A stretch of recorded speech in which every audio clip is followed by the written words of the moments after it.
nanatiling tapat ang militar sa konstitusyon at sa interes ng bansa. Yan ang mensaheng ipinabot ng liderato ng AFP sa pagdaos ng unang command conference ito ngayong 2026. May report si Bea Peniza.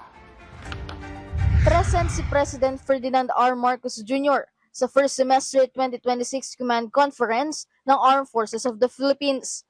Kasama rin ang Pangulo, si Defense Secretary Gilberto Teodoro Jr. Inilatag ng militar ang ilan sa mga accomplishment nila pagdating sa external at internal defense.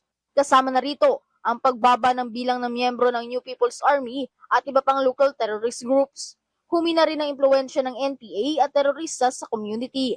We started with a presentation of the accomplishments of the Armed Forces of the Philippines, and then we ended with the way forward, our plans moving forward.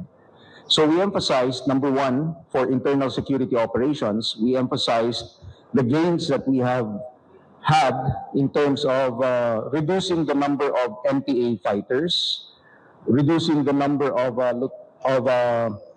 local terrorist group fighters, reducing their firearms and the influence that they have on communities.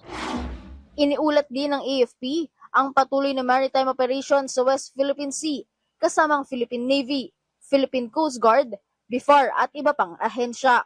Puspusan rin ang mga joint at multilateral exercises kasamang United States at iba pang allied countries.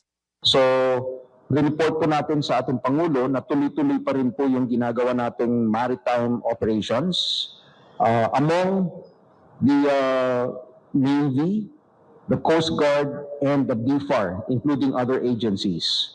And then we also emphasize the joint activities that we are doing with our ally, the United States, and our partner nations, like-minded nations. So tuloy-tuloy pa rin po yung ating multilateral maritime cooperative activities.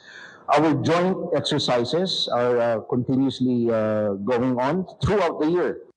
Binigyan din ng militar ang paggunita sa ika-10 anibersaryo ng 2016 arbitral ruling kung saan nakahanay ang iba't ibang activity para ipakita ang pagdiit ng Pilipinas sa naging desisyon. Sinabi rin ni Browner na inatasan ng Pangulo ang AFP na ipagpatuloy ang pagpapalakas ng internal security operations at pagbabantay sa agresibong galaw ng China sa West Philippine Sea. Ipinahayag naman ng AFP ang kanilang katapatan sa konstitusyon at sa kanilang mandatong protektahan ang interes ng bansa. Bea Peniza ng IDC News. Hey,